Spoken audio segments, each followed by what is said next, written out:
सब्जी के कपड़े पहनने वाले गरीब ससुराल आई अमीर बहू। अरे बेटा, चलो मजदूरी पर जाने का समय हो गया है। हाँ पिताजी, चलो चलते हैं। कैलाश और अर्जुन दोनों मजदूरी करने के लिए निकल जाते हैं और वो मजदूरी करने गांव से एक कंपनी पहुंच जाते हैं जहां वो मजदूरी करके पैसा कमाया करते थे। वहीं शाम को कंपनी से छुट्टी होने के बाद वो दोनों मिलकर अपने खेतों पर सब्जियों की खेती बाड़ी करने पहुंच जाया करते थे। मुझे तो बीज कम लग रहे हैं, लगता है और बीज लगाने पड़ेंगे। कोई बात नहीं पिताजी, अब की बार जो पैसे मिलेंगे किसी तरह उन्हीं पैसों में से कुछ पैसे बचाकर हम और बीज ले आएंगे। वो लोग बहुत ज्यादा गरीब थे। अर्जुन को अपनी पत्नी, अपनी बहन, अपनी माँ और अपने एक भाई जो अभी भी पढ़ाई कर रहा था उसके बारे में भी बहुत ज्यादा सोचना पड़ता था। वहीं कैलाश भी बूढ़ा हो चुका था, लेकिन घर की जिम्मेदारियों से वो घिरा पड़ा था। इसी बीच कैलाश का छोटा बेटा माधव अपनी पढ़ाई पूरी कर लेता है, जिसके चलते उसे शहर में नौकरी मिल जाती है। पिताजी, बहुत अच्छी खुशखबरी है, आओ यहाँ बैठो। भैया आप भी बैठो। तभी उन दोनों की एक छोटी बहन प्रिया कहती है, क्या हुआ? ऐसी कौन सी खुशखबरी की बात है जो आपसे बिल्कुल भी रहा नहीं जा रहा? देरी मत करो भैया, जल्दी से बता दो, मैं तो कब से इंतजार कर रही हूँ। खुशखबरी की बात यह है कि मुझे शहर में नौकरी मिल गई है और अब मैं शहर में जाकर नौकरी करूंगा। धीरे धीरे हमारी सारी परेशानियां कम होने लगेगी। माधव की बात सुनते ही घर के सभी लोग बहुत ज्यादा खुश हो जाते हैं। तभी उसकी भाभी आकांक्षा उसके पास आकर कहती है, देवर जी, आपने तो कमाल ही कर दिया। इस खुशखबरी का तो हम लोग कब से इंतजार कर रहे थे। चलो, कम से कम कोई तो अपनी जिंदगी में आगे बढ़ रहा है। अब तुम्हारे ऊपर ही पूरे घर की जिम्मेदारियां हैं। भाभी जी आप चिंता मत करो, देखना बहुत जल्द हमारी सारी परेशानियां हमेशा हमेशा के लिए दूर हो जाएंगी। फिर हम लोग खुशी खुशी रहेंगे। अरे भाई, पहले तुझे खुशी खुशी कल शहर के लिए विदा तो कर दूं। चल मेरे गले लग जा, तूने बहुत अच्छा काम किया है। अर्जुन अपने भाई माधव को गले से लगा लेता है। इतनी गरीबी और परेशानियों में भी वो लोग एक साथ खुशी से रहते हैं। अगले दिन सुबह माधव शहर के लिए निकल जाता है, तो वहीं अब अर्जुन और कैलाश दोनों मिलकर घर की जिम्मेदारियों के बोझ को संभालते रहते हैं। वहीं माधव शहर में जाने के बाद अपनी नौकरी ज्वाइन कर लेता है, जहाँ उसे अपनी ही मालिक की बेटी से प्यार भी हो जाता है। जब से तुम मेरी जिंदगी में आए हो तब से मुझे कोई और दिखाई ही नहीं देता। मैं तुमसे बहुत प्यार करने लगी हूँ माधव।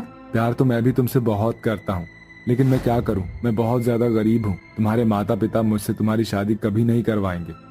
किसने कहा कि मेरे मॉम डैड मेरी शादी तुमसे नहीं करवाएंगे? अरे तुम हमारी कंपनी के सबसे होनहार लड़के हो और ये वाली बात डैड बहुत अच्छे से जानते हैं, इसलिए मैंने उन्हें तुम्हारे बारे में सब बताया था। वो हमारी शादी करवा देंगे, उन्होंने खुद अपने मुंह से ये बात कही है। ये सुनकर माधव बहुत ज्यादा खुश होता है। इसके बाद वो चिंकी से शादी करने के लिए तैयार हो जाता है। कुछ ही दिनों में शहर में ही माधव चिंकी से शादी करके रहने लगता है। एक दिन अचानक से उसे अपनी माँ, अपने भाई, अपने पिता का ख्याल आता है। आज तो माँ, पिताजी, भैया, भाभी की बहुत ज्यादा याद आ रही है। काफी टाइम हो गया है, जब से शहर आया हूँ उनसे मिला ही नहीं। एक काम करता हूँ, आज उनसे मिलने ही चला जाता हूँ। माधव अपनी पत्नी चिंकी के साथ अपने गाँव पहुंच जाता है। वो जैसे ही अपने घर जाता है तो उसके माता पिता, उसकी बहन, उसके भैया भाभी ने सब्जियों के कपड़े बनाकर पहने होते हैं और घर की हालत बहुत ज्यादा बुरी होती है। ये देखकर माधव अचंभित रह जाता है, जिसके चलते वो अपनी माँ और अपनी बहन से पूछता है, ये सब क्या चल रहा है? इतनी परेशानी?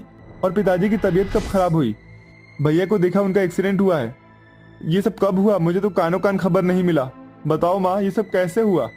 बेटा, मैं तुझे क्या बताऊं, तू तो जानता ही है ना, तेरे बाबूजी और तेरे भैया एक कंपनी में काम करते थे, लेकिन उस कंपनी में काम करने के दौरान तेरे भैया के ऊपर एक मशीन गिर गई, जिससे उनकी ये हालत हो गई। और उसके बाद से तेरे पिता की तबीयत दिन प्रतिदिन खराब होने लगी। हमने तुझे बहुत बार कांटेक्ट करने की कोशिश की, लेकिन तुझसे बात ही नहीं हो पाई और तूने भी शहर जाकर मुड़कर तक नहीं देखा। आपके जाने से पहले मैंने पड़ोस की काकी से सिलाई सीखी थी और वो सिलाई अब मेरे काम आई। हमारे पास पहनने के लिए कपड़े तक नहीं बचे थे। धीरे धीरे हमें घर की चीज बेचकर गुजारा करना पड़ा और इसी के चलते अब हम लोग खेतों में जो सब्जियां होती है उसी के कपड़े बनाकर पहन लेते हैं और बची कुची सब्जियों को हम बेच देते हैं। अपने घर की यह हालत देखकर माधव को बहुत ज्यादा अफसोस होता है और वहीं उसकी पत्नी चिंकी उसके ससुराल वालों को देखकर अपने मन ही मन सोचती है, हे भगवान, ये मैं किस कंजर खाने में आ गई। इन लोगों को तो रहने का कोई सलीका ही नहीं। ऐसा लग रहा है किसी जंगल के मोगली परिवार से मिल रही हूँ। देखो तो सही, कैसे सब्जियों को सील कर उन्होंने पहना हुआ है। चिंकी मन ही मन माधव के ससुराल वालों का मजाक उड़ा रही होती है कि तभी माधव बोल पड़ता है, माँ, अब आपको परेशान होने की कोई जरूरत नहीं है। मैं अपनी जिम्मेदारियों से जरूर भागता था, लेकिन अब अपनी जिम्मेदारियों को निभाऊंगा। अरे बेटा, तू पहले ही एक बार हमें छोड़कर चला गया था और तूने पलटकर देखा भी नहीं। अब मैं तुझ पर कैसे भरोसा करूं? मेरी पत्नी आपके पास ही रहेगी माँ। आपको भरोसा करना ही होगा अपने बेटे पर। मैं सब कुछ ठीक कर दूंगा माँ। चिंकी, तुम मेरी माँ और मेरे परिवार के साथ रहो। चिंकी इस बात से बहुत ज्यादा चिढ़ जाती है। वो बिल्कुल नहीं चाहती थी कि वो इस गरीब परिवार के साथ रहे। वही माधव चिंकी को छोड़कर वापस शहर लौट आता है और आकर दिन रात नौकरी करता है और काफी सारे पैसे कमाने में लग जाता है। वहीं चिंकी माधव के ससुराल वालों का जीना हराम कर देती है। वो अपनी सास और ननद को ताने देती रहती थी, तो कभी अपने जेठ को उल्टा सीधा बोल देती थी, कभी अपनी जेठानी आकांक्षा के साथ रात को सोने से पहले ही बिस्तर पर पानी बिखेर देती थी। मेरा पति इन लोगों की वजह से मुझे छोड़कर चला गया, लेकिन इन्हें क्या लगता है कि मैं इनकी खातिरदारी करूंगी? मैं इनका जीना दुश्वार कर दूंगी। चिंकी किसी की नहीं सुनती थी। वहीं एक दिन चिंकी घर से बाहर जा रही होती है, वो भी छोटे कपड़े पहनकर, जिसे देखकर उसकी सास सुष्मिता उससे कहती है, बहू देखो, हमारा गांव अच्छा नहीं है। यहाँ के लोग बहुत बेकार हैं। अगर तुम ऐसे कपड़े पहनकर बाहर निकलोगी तो लोग तुम्हारे बारे में पता नहीं क्या क्या उल्टा सीधा कहेंगे। मेरी बात मानो, यहाँ का माहौल ठीक नहीं है। ऐसे कपड़े पहनकर बाहर मत जाओ। मतलब अब तुम मुझे सिखाओगी कि मुझे क्या पहनना चाहिए क्या नहीं? मेरा जो मन करेगा मैं वही पहनूंगी। अपनी फालतू की बकवास अपने पास रखो। चिंकी ऐसा कहकर शाम ढले घर से बाहर निकल जाती है। कुछ दूरी पर चलने के बाद कुछ गांव के बिगड़े हुए लड़के उसे छेड़ने लगते हैं। ओहो, क्या माल जा रही है, देखो तो जरा। आई चिकनी चमेली, चिपके अकेली, पौआ चढ़ाकर आई। आय हाय हाय हाय हाय, क्या माल है।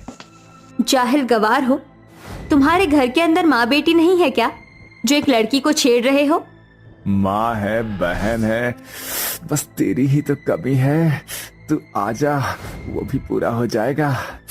आजा ना। ये सुनते ही चिंकी उनके मुंह पर एक तमाचा मारने के लिए हाथ उठाती है, लेकिन कालिया और रमेश उसे पकड़ लेते हैं।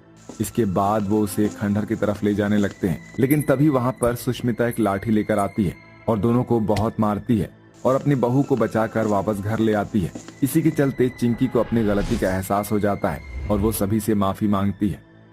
सब्जियों के कपड़े पहनकर तुम लोग घर से बाहर नहीं निकलते थे ताकि कोई तुम्हारी बेइज्जती ना करे, लेकिन मुझे बचाने के लिए आप इतनी दूर तक चली आई।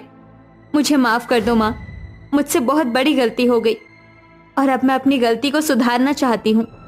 अब से आपका बेटा ही नहीं बल्कि आपकी बहू भी काम करेगी और घर की परेशानियों को दूर करेगी। सुष्मिता और घर के बाकी सभी लोग चिंकी को माफ कर देते हैं, जिसके बाद चिंकी अपने अमीर दोस्तों से मिलकर अपने ससुराल वालों की सब्जी के काम को और आगे बढ़ाने के लिए सब्जियां शहर भेजना शुरू कर देती है, जिससे उनकी कमाई में 4 गुना बढ़ोतरी हो जाती है और देखते ही देखते वो अच्छा खासा कमाने लगते हैं। उनके घर की सभी परेशानियां धीरे धीरे दूर होने लगती है। माधव भी अब शहर छोड़कर अपनी पत्नी के साथ सब्जियों के बिजनेस को संभालने गांव आ जाता है। दोनों पति पत्नी मिलकर अब सब कुछ ठीक कर देते हैं और अपने परिवार के साथ खुशी खुशी रहने लगते हैं। माँ, आप कहाँ पर हो? जल्दी से यहाँ पर आओ ना, देखो हमें नौकरी मिल गई है। माँ, अब हमारी सारी परेशानियां धीरे धीरे खत्म हो जाएंगी। अब बस शहर जाना है और नौकरी ज्वाइन करनी है। हम हर महीने तीनों भाई मिलकर आपको पैसे भिजवा दिया करेंगे। फिर आप हमारा जो ये मकान है इसे बनवाना शुरू कर देना। इसमें केवल एक ही कमरा है और शादी के बाद हम तीनों भाइयों को अपना अपना एक कमरा चाहिए होगा माँ। अरे बेटा, ये तो बहुत ही अच्छी खुशखबरी है, लेकिन तुम्हारा छोटा भाई विवेक कहीं दिखाई नहीं दे रहा। कहाँ है विवेक? विवेक एक लिफाफे में थोड़ी सी मिठाई लेकर आता है और अपनी माँ को देते हुए कहता है, मिठाई का डब्बा लाने के लिए पैसे तो नहीं थे, लेकिन हलवाई से 25 रुपए की 1 पाव मिठाई लिफाफे में ही लेकर आ गया हूँ। इससे कम हम सबका मुंह तो मीठा हो जाएगा। ये लो, मुंह मीठा करो, हमारी नौकरी पक्की हो गई है। अमृता अपने बेटे विवेक के हाथों से मिठाई खाने के बाद उनसे पूछती है, तुम तीनों की ट्रेन कब की है? कब निकलना है तुम्हें? माँ, ट्रेन कल सुबह की है। चलिए अब हम अपनी जाने की तैयारी में लग जाते हैं और इतने में आप हमारे लिए कुछ खाने के लिए बना लीजिए। अमृता बहुत खुश होती है। बची हुई मिठाई अपनी पड़ोसन को देने के लिए चली जाती है और उसे अपने बेटों की नौकरी के बारे में भी बताती है। अरे बहन, ये लो, खाओ मिठाई। तुम्हें पता है, मेरे तीनों बेटों की नौकरी शहर में लग गई है और अब देखना, वो तीनों इस घर को बहुत बड़ा बना देंगे। अभी तो हमारे पास एक रूम है, फिर घर हो जाएगा। अरे वाह बहन, ये तो बहुत अच्छी बात है। चलो, कोई तो अपने जीवन में कुछ कर रहा है। वैसे भी तुमने पाई पाई जोड़कर अपने तीनों बेटों को पढ़ाया लिखाया है और इस काबिल बनाया है। भगवान ने तुम्हारी सुनी है तो बहुत अच्छा किया है। ललिता की बात सुनकर अमृता और भी ज्यादा खुश हो जाती है। अगले दिन सुबह सुबह वो रेलवे स्टेशन पर अपने तीनों बेटों को छोड़ने के लिए पहुंच जाती है। उसके तीनों बेटे ट्रेन पकड़कर सीधा शहर पहुंचते हैं और वहां पर एक कमरा लेकर रहने लगते हैं और अपनी नौकरी शुरू कर देते हैं। नौकरी के पहले दिन ही उनका बॉस विक्रम उनके ऊपर बहुत ज्यादा चिल्लाने लगता है। तुम तीनों यहाँ पर मुंह उठाकर आ गए, हाँ? तुम्हें जरा भी अंदाजा है कि इस कंपनी में किस तरह से काम चलता है? अरे तुम्हें थोड़ा सा सर्च करके आना चाहिए था। जब तक तुम्हारी रिसर्च अच्छी नहीं होगी तो काम में इम्प्रूवमेंट कैसे आएगा? सर, वो एक्चुअली बात ये है कि सर हमें माफ कर दीजिए, लेकिन हम तीनों भाई पूरी कोशिश करेंगे कि इस कंपनी के काम को जल्दी से जल्दी अंडरस्टैंड करें और अच्छा इम्प्रूवमेंट लेकर आए अपने काम में। सारी फाइल्स मुझे कल सुबह तक रेडी चाहिए, चाहे कुछ भी हो जाए। इनमें से एक भी फाइल छूटनी नहीं चाहिए। शाम की छुट्टी होने में केवल 1 घंटा बचा था और विक्रम तीनों भाइयों को इतनी सारी फाइल्स देकर चला गया था कि वो सुबह तक भी मेहनत करके उन फाइलों को प्रिपेयर करते तो भी नहीं हो पाती। वो तीनों भाई पहले दिन ही पूरी रात अपने ऑफिस में ही बिताते हैं और रात भर उन फाइलों को एक एक करके तैयार करके देते हैं। अगले दिन वो अपना प्रेजेंटेशन देते हैं और फाइलों को प्रॉपर वे में देखकर विक्रम बहुत ज्यादा खुश होता है। अरे वाह, तुमने तो सारी फाइल्स कंप्लीट कर ली। तुमने तो पहले टारगेट को ही इतने अच्छे से किया है। तुम इस कंपनी के लायक हो। मुझे माफ करना, कल मैंने तुम लोगों के ऊपर कुछ ज्यादा ही चिल्ला दिया। विक्रम को अब उन तीनों पर भरोसा हो गया था। वहीं विक्रम की एक दिन तीनों बहनें ऑफिस में आती हैं, जहां पर उनकी मुलाकात करण, धीरज और विवेक से होती है। ओह माय गॉड, उन तीनों हैंडसम को तो देखो। What a hottie hottie. यार सचमुच ये तो बहुत ज्यादा हैंडसम है। मेरा मन कर रहा है कि उनसे जाकर बात करूं। उसको देखो ना, उसके बाल कितने प्यारे हैं। हाय हाय, मेरा हनी सिंह लग रहा है बिल्कुल। उन तीनों बहनों को उन तीनों भाइयों के ऊपर क्रश आ जाता है। धीरे धीरे वो उनके नजदीक जाना शुरू कर देती हैं, जिसके चलते एक दिन वो तीनों भाई उन तीनों से कहते हैं, देखो, जिस तरह तुम हमें प्यार करती हो, हम तीनों भाई भी तुम तीनों से प्यार करते हैं, लेकिन तुम हमारे बॉस की बहन हो। अगर उन्हें पता चल गया तो वो हमें नौकरी से तो निकालेंगे ही, ऊपर से तुम्हें घर से और निकाल देंगे, और फिर तुम हमारे साथ गरीबी में कैसे रहोगी? गांव में हमारा छोटा सा घर है, तुम वहां एडजस्ट भी नहीं कर पाओगी। ये कैसी बात कर रहे हो? हम तीनों तुम तीनों भाइयों से बहुत प्यार करती हैं।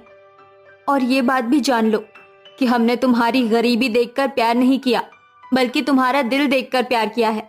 और हमारा प्यार पैसों का मोहताज नहीं है। देखो, तुम तीनों हमसे शादी कर लो। हमारी शादी हो जाएगी तो भैया हमें अपने आप एक्सेप्ट कर लेंगे। वो हम तीनों से बहुत प्यार करते हैं और सब कुछ ठीक हो जाएगा। उन तीनों बहनों की बातों में वो तीनों भाई आ जाते हैं और वो उनसे शादी कर लेते हैं। जिसके बाद आलिया, अनन्या, समायरा तीनों शादी करके अपने भाई विक्रम के पास उसका आशीर्वाद लेने जाते हैं। तुमने ऐसा सोचा भी कैसे कि मैं तुम तीनों को इस काम के लिए शाबाशी दूंगा? अरे मुझे तो यकीन ही नहीं होता कि तुमने अपने भाई को बिना बताए इन गरीबों से शादी कर ली है। तुमने मुझे बहुत बड़ा धोखा दिया है, इसलिए अब इसकी सजा तो तुम्हें मिलनी ही चाहिए।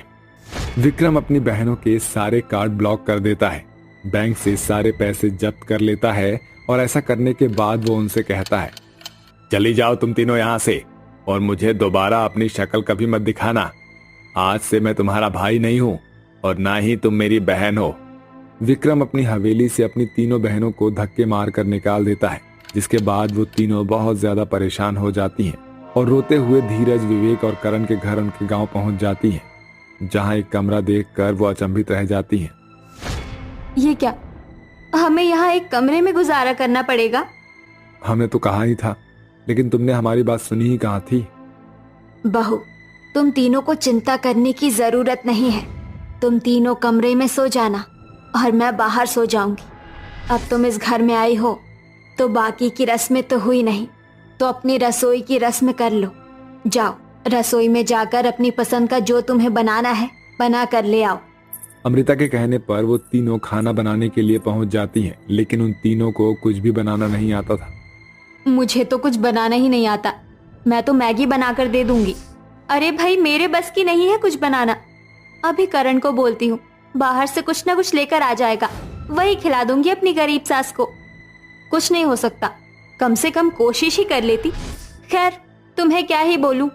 आलिया और अनन्या बहुत ज्यादा घमंडी थी, जिसके चलते वो दोनों अपनी मनमानी करती हैं। तो वहीं समायरा अपने हाथों से खाना बनाती है। तीनों बहनें खाना बनाकर अपने पति और अपनी सास के आगे परोस देती हैं। ये लो माँ जी, मैंने आपके लिए खाना बनाया। समायरा के हाथों का बना खाना अमृता बहुत मन से खाती है। तो वहीं अभी उसे अपनी अमीर तीनों बहू की आदत नहीं थी। उसकी तीनों अमीर बहुओं में से दो को एडजस्ट करने में बहुत ज्यादा दिक्कत होती है। तो वहीं समायरा धीरे धीरे घर की जिम्मेदारियों को समझ लेती है। लेकिन अनन्या और आलिया गरीबी से परेशान होकर वापस अपने भैया के घर पहुंच जाती हैं। मुझे पता था कि तुम वापस मेरे पास लौटकर जरूर आओगी। अब आ गई हो ना, दोबारा पलटकर अपने ससुराल जाने की सोचना भी मत। विक्रम के कहने पर उसकी दोनों बहनें उसी की राह पर चलने लगती है। लेकिन उन दोनों को अमीर घर आने की फैसिलिटी तो मिल जाती है, लेकिन गरीब सास और गरीब पतियों का प्यार उन्हें बहुत ज्यादा याद आता है। जो प्यार बचपन से आज तक भैया ने हमें कभी नहीं दिया, वो हमारे पति और हमारी सास ने हमें कुछ दिनों में दे दिया था। मुझे ऐसा लग रहा है कि हमने यहाँ आकर गलती कर दी। हमारा घर तो वही है, चलो हमें वापस चलना चाहिए। अपनी गलती का पछतावा होने के बाद वो दोनों बहनें वापस लौट आई, जिसे देखकर समायरा को बहुत खुशी होती है। अब वो तीनों मिलकर एक कमरे के ससुराल में खुशी खुशी रहने लगते हैं और एक साथ नौकरी करना शुरू कर देती हैं। नौकरी करके जो भी वो पैसा कमाती है उनसे वो अपने घर की मरम्मत और घर के 4 कमरे बनवा लेती हैं, जिनमें से एक कमरा उनकी सास और बाकी के 3 उनके हो जाते हैं। इसी के चलते उनकी जिंदगी अब सरलता पूर्वक चलने लगती है, जिसमें वो तीनों बहुत ज्यादा खुश होती हैं।